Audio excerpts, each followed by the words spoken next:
It's the dozen episode of Requiem for a Tuesday. This is Adam Pecora. How the hell are ya? That's right, 12 squared, ladies and germs. Really running the gambit here for ya. Trying to keep that content machine churning. I'm a word factory. Hope you're doing well. Rate, review, and subscribe to Requiem for a Tuesday, please and thank you. Check out the merch, rfat.bigcartel.com. Follow me on Instagram at adam.rfat. That's RFAT, ladies and gentlemen. Multiplex, all false noise streaming everywhere now. Linktree/RFAT, all the goodies. Everything's linked in the description below. Check it out. Justice got a lot of good stuff cooking up too.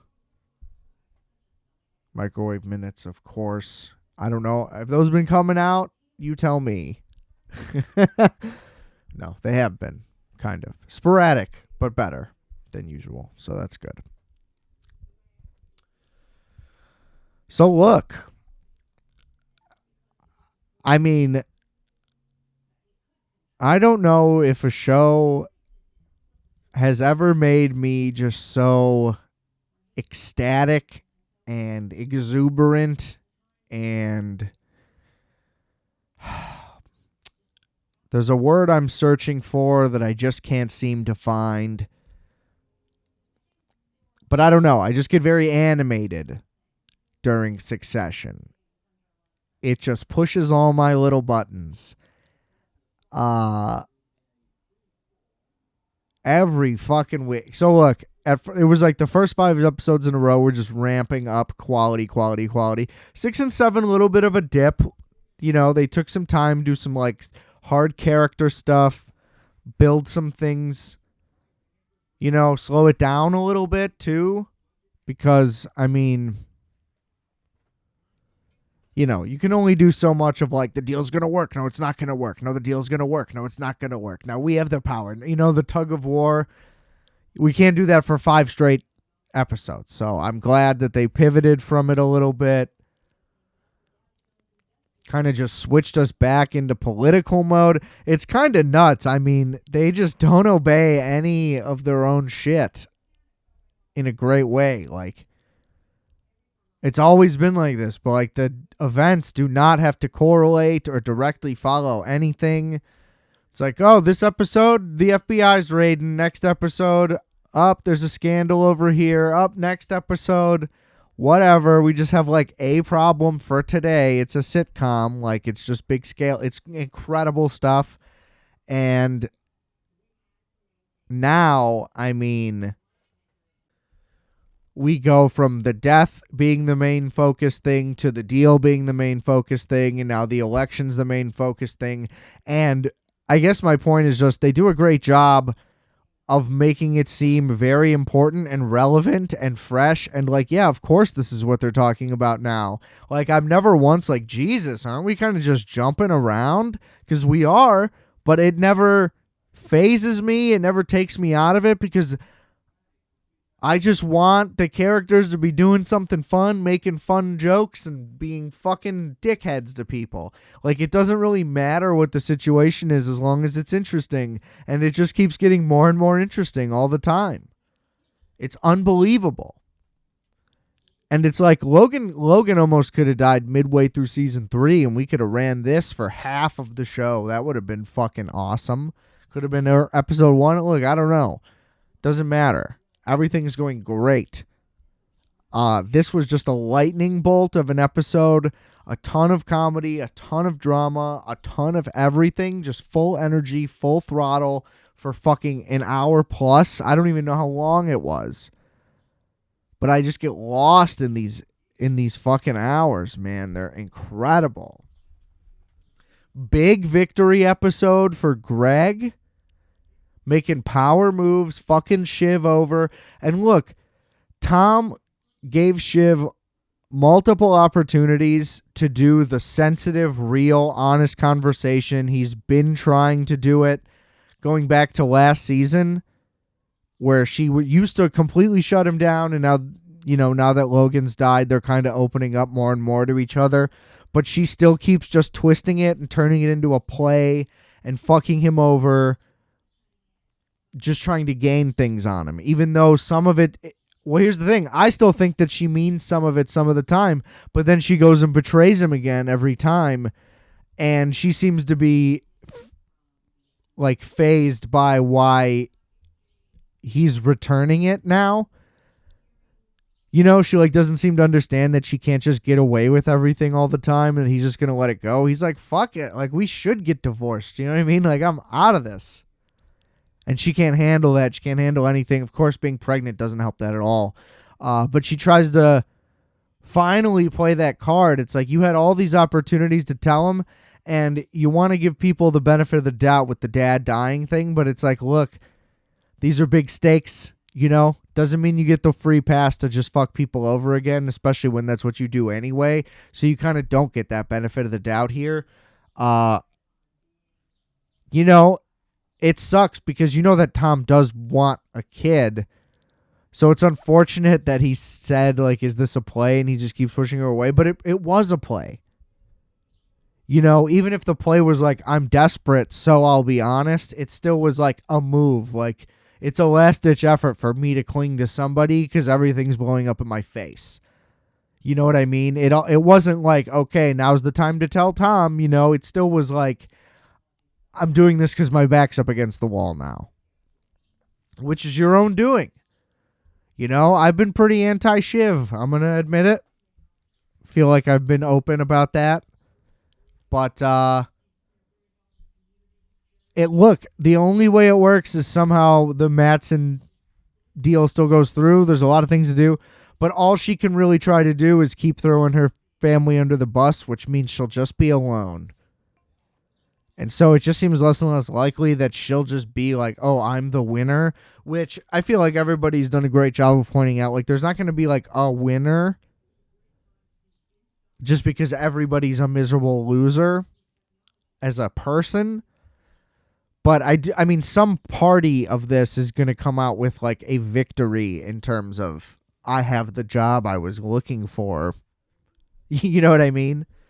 Somebody's going to end up the CEO. Somebody's going to end up the head of ATN. And things are looking up for Greg. Look, he's on both Matsson and Kendall's good side at the same time. Because I don't think selling out Shiv pisses off Matsson. He doesn't give a fuck. He's using her anyway. He just knows this kid's cold. And this kid fucking is. He's got ice in his veins. He's a moron. But, hey, silence is golden.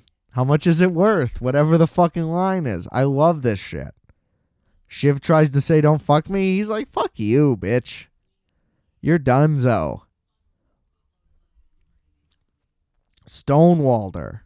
Looked her right in the eyes. Unbelievable. Fucking love Greg. Tom's doing pretty well too. He's like, fuck this. I'm going to stop whimpering and I'm going to fucking man up and make a decision. He's like, that's what everybody seems to take out of everything is like, I just need to man up and make a choice. That's all they took out of Logan's entire thing was just that he was like decisive. They're missing that, like, he was good at business, even if he was ruthless. Like, he still knew what he was doing, which is the part that they all don't seem to understand, is that none of them have any idea what they're doing at any point in time. I mean, that's why, like, in moments like this, Roman does kind of seem like he would be top dog because he can just put his foot down and, like, do a thing. But, see, what they have done a great job of is showing the variations of that. So at first when you see it this season, you're like, oh, he is a capable leader. Like, look at him. He's acting right. He's doing what you should do. He's putting his head down, putting things aside, and, like, just making choices, being sound and firm. And then you watch him get emotional and do it again, and you're like, oh, he's just throwing a tantrum. And then, oh, he does it again. It's like, oh, this whole time, he hasn't been, like, decisive and confident. He's just being, like, petulant or whatever. I don't know if I'm using that word correctly. I'm not smart enough for you guys. That's what the focus groups are saying. I'm not smart enough. Anyway, I don't think anything I do would do very well in a focus group. I'll just say that right now. Play this tape for a bunch of fucking losers who are getting free sodas or whatever for 6 hours of their day. I don't think they'll be into it. But hey, would love to be wrong. Call me. But hey, it was as riveting as any episode this season. You didn't want it to end. And look, it's just like none of them have ever had any real repercussions, so I don't imagine that all of a sudden this show's going to 180 super hard and be like, actually, the election is blah, blah, blah, and ATN is sanctioned, and everybody's going to jail. Like, that's not going to happen. You know what I mean? Worst case, they're going to end up paying some massive fine, but I think they're going to end up winning out on the Mattson thing, I think. It just doesn't seem like the show has any interest in, like, moving this guy to America and putting him in these guys' lives permanently. Like, I don't see the show ending and, like, moving forward for the rest of their lives. That guy's the CEO of their father's company, and they have to, you know what I mean? And he's, like, coming in to the office. So, we'll see. I don't know. It's unpredictable, as is Barry, the show that comes on after it, which I think for the first time all year, I've got some gripes. And look, not that it wasn't a little bit like, oh, we're jumping forward 8 years. Like, that's radical, and it's also kind of just like, maybe not Parks and Rec's a great example, but it's the first one that comes to mind. Just like the flash forward ending, kind of a cop-out. That's all I'm saying. Now this, they're just telling the same story. It just happens to be 8 years later. They're not really filling in any gaps for like nostalgia or fun or so you can learn what happened to these people. Basically, everything stayed course as it was, like the way they left it. There's nothing like, oh, everything's dramatically changed. The Gene thing is weird, and I'm guessing they're going to reveal more of that in the next episode, but I'm not really that interested, and it just seems arbitrary, some of the choices. So I'm going to get into that. And again, I'm going to give this show a ton of credit and 100% benefit of the doubt here that it's going to work out great. I mean, they nail it all the time. I just have some things to nitpick. The episode I did think was very entertaining, and I was engaged the whole time, and I didn't, you know what I mean? Like, I'm not like, this episode sucked by any means. I'm just saying for once they kind of did predictable things, which is like, if that's the criticism of the show, hey, again, they're doing a fucking phenomenal job. Do not get me wrong. It was just like, okay, let's just dive right in. With the whole Gene thing, it's just like 8 years, and all of a sudden he comes back, and he claims it's because all of a sudden they're making a movie about this, I believe is the reason, and then he showed up to the studio to tell them not to do it. And in doing so, it alerts Barry. Well, either way, Barry assumes that he's attached once he learns that they're making the movie, and he needs to go to LA to kill Gene. There's no logic to this at all. You know, obviously, he's a wanted guy for trying to kill Gene. So, you know, that's obviously just stupid. That's how Barry is. What can you say? So, I mean, that's true to the character. Which Sally also kind of points out. Look, they've been gone for so long. All that they had to do was just leave the country. Now, obviously, again, Barry's an idiot and wants to be like a classic American family man. So it's all just dumb. But I'm just saying, like, logic would say they could have just gotten away from all of this completely. Like, and even if there was a movie, they'd be in another country and it wouldn't matter. So whatever. See, there just becomes a lot of holes when you jump forward either way. So I don't know. What else? So yeah, he just goes to LA, gets there pretty quickly. I don't really know if they ever explicitly said where they went. anyway, so it could have been close. I mean, they could have just been in fucking Arizona the whole time, Nevada, whatever. Maybe they did mention it. I don't know. You know, your boy's a little buzzed by Sunday night. You know, so some of this episode's a little fuzzy, perhaps, if that's all right with you. Anyway, he shows up. And look, Gene's just kind of baited there. The door's open for no reason. Apparently he didn't kill his son. So that's interesting. So it's like, why did he disappear then? Especially, I don't know. I just don't buy it. But hey, maybe we'll find out more, like I said. And then Barry walks up and fucking Moss is there and just snatches him up. And it's like, look, okay, this is my problem. This is just exactly what happened the first time. And now maybe that's the point. They're trying to say, like, hey, look, Barry's this stupid. He can get lured into the same trap twice. But I also think, or maybe they're just trying to prove Moss is this good that he could lure him into the same trap twice. Because all we've seen is Barry overpower, like, entire armies of gangsters. So it's just like, if we're trying to... there's just a point to where it's like, inconsistent, where I feel like all that they've tried to do is show things that are true to a character. So it's just like, wouldn't Barry be more aware of something like this again? If it's exactly what got him caught in the first place, was this exact scenario, the two of them luring Barry into something? I don't know. It just doesn't seem like that's something he wouldn't forget, wouldn't be aware of. And I also just feel like, okay, well, so we're just doing this again? So it's like, why did we need him to go to jail just so you could flash forward? Like, because you just really wanted to flash forward? I just don't really see the purpose, I guess. It's not really accomplishing anything if all that happened is Barry then moves back to L.A., and everything's just the same show, but in the future for no reason. I don't know. Like, again, I feel like next week I'm just going to regret everything I say, and this episode looks really stupid, and it all ties it back in really well, and it's great. That's my expectation, frankly, is for me to be wrong.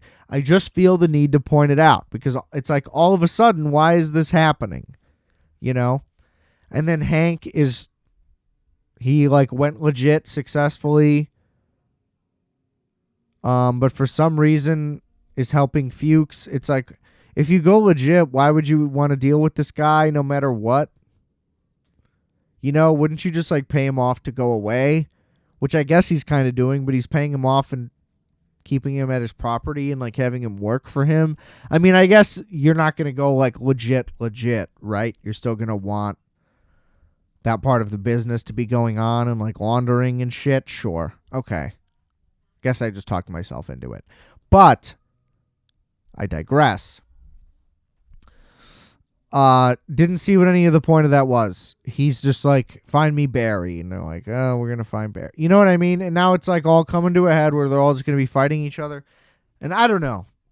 It just seems like we kind of got jerked around just to be at the exact same point. It's like now all of a sudden they're all trying to fight each other again, but it's like that's where the plot was, and then it intentionally changed everything just to bring it right back. It just feels like an unnecessary detour for right now, and I just keep repeating myself. It's saying the same thing in circles. So you get the point. That's where we're at. But again, entertaining episode. I believe and have confidence that they will pull through. It's unfortunate that this is the 1 week, because of the writer's strike, that there's not a Bill Hader recap for me to vibe off of and maybe get a little more insight and realize that I'm overthinking or underthinking certain parts of everything, you know, which usually is the case where it's like, oh, wow, I'm just fucking stupid, and that's why I don't have an HBO show, you know? So we'll see. I think they'll pull through, but I do think that we're at risk, is all I'm saying. Take those notes into consideration for episode 9, because we could be down a disappointing path again. I think that's unlikely. I just want to be I want to be on the right side of history here that I'm trying to be positive and optimistic about it. Just cautious. Just cautious. Kind of the opposite effect of Succession and Barry episodes. An interesting Sunday night, to say the least, ladies and gentlemen. Prestige television indeed. Feels great. Look, it's a shame that it's going to be 2 weeks because I wish that they're like, fuck it. Let's just give the people what they want. Let's just do 2 episodes of each. You know? Let's go 9, 10, back to back. Barry and Succession season finale. You know what I mean? Series finales. Let's run it. That's the kind of excitement I want. Now, I wish I could wait out next week and then binge them or something. I don't know. You know what I mean? I want it all. What can I say? I'm a classy guy. Excuse me. My mouth's very dry. You can imagine why.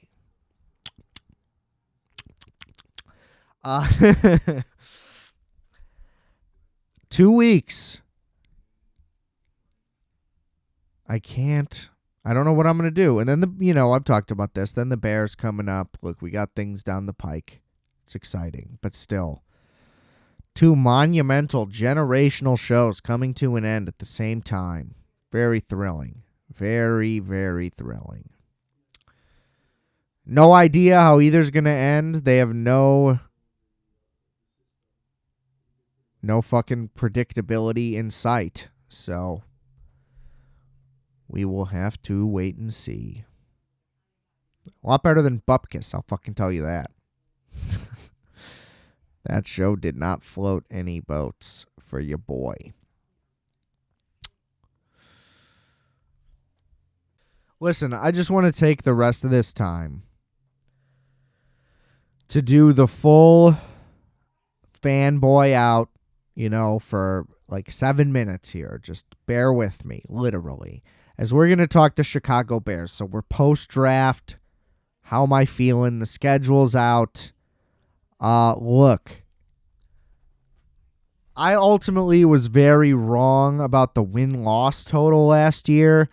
But I feel that all of my arguments for what I felt about the team and how they would play were pretty damn accurate. They were in every fucking game. They don't know how to win. That's fine. So they lost more than anybody. Whatever. The fact that they were in every game is encouraging. The fact that they could lead the league in rushing is encouraging. Like fucking Nagy, we were last in both. Like not literally, you know what I mean? But bottom of the barrel in both. Everybody was like, they can't throw, so start to run. And they would carry it 30 times, but for 66 yards. And it's like, this is fucking horrific. We have 120 yards for the game. So look, the fact that there's competency, there's real coaching, the guys are learning, they're getting better. The offense made real strides throughout the season. All of that stuff happened.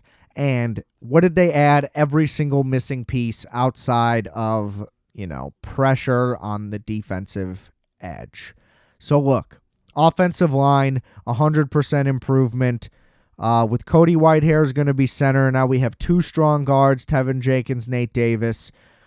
Darnell Wright, first-round pick at tackle, fucking amazing. I mean, you watch his tape against Georgia, who everybody from Georgia was a highly touted defensive guy, went in the first round or second, either way. And Braxton Jones did well at left tackle. We're keeping him. Look, it's not the best offensive line in the league, but it's 100% going to be better than last year with Justin Fields' improvements, which are apparently great with his quick release footwork, all of that stuff. Should get the ball out faster with more protection. Should be a lot less pressure, especially with now better receivers. No excuses for Chase Claypool. It was either a huge bust of a trade, which it looks like it kind of was either way, because we could have just added more talent. Whatever. I liked that there was an effort there. Hopefully he's great and we re-sign him, and then it's all whatever for me. But if we just, whatever. now with DJ Moore and him, just everything combined, we have two good guys at tight end with the Tunyon addition. Receiver, we're deep. Running back, we're deep. Everybody loves the Roschon Johnson pick as well. So the offense is solid. The defense, look, if the rookie D tackles are good, then the defensive line is a huge improvement. Otherwise, I don't know if even the free agency signings matter. The defensive line might just be a total wash and might be trash again this year. We'll see. I hope the rookies are good. They're not who I wanted. What do I know, though? Ultimately, I just go off of who are the names I know. So these guys could be great. I hope that they are. I trust Ryan Pauls. It's just every pick doesn't work out, you know. But I mean, at linebacker, fully reformed in free agency, plus the Noah Sewell addition is apparently great. We'll see. Either way, linebacker, we're set. We have a top linebacking core in the league. Secondary, fully addressed. I mean, Jalen Johnson's great. I hope he gets re-signed. I don't know what's going on there. We have plenty of cap space still to go, so we can still have guys to re-sign. I understand that. Fingers crossed for him. But they answered it with the second-round pick, Tyreek Stevenson. Apparently he's going to start, and then Kyler Gordon can start in the slot. Safety, we're set with Brisker and Eddie Jackson. Eddie Jackson's back with the new scheme. Love it. He played great.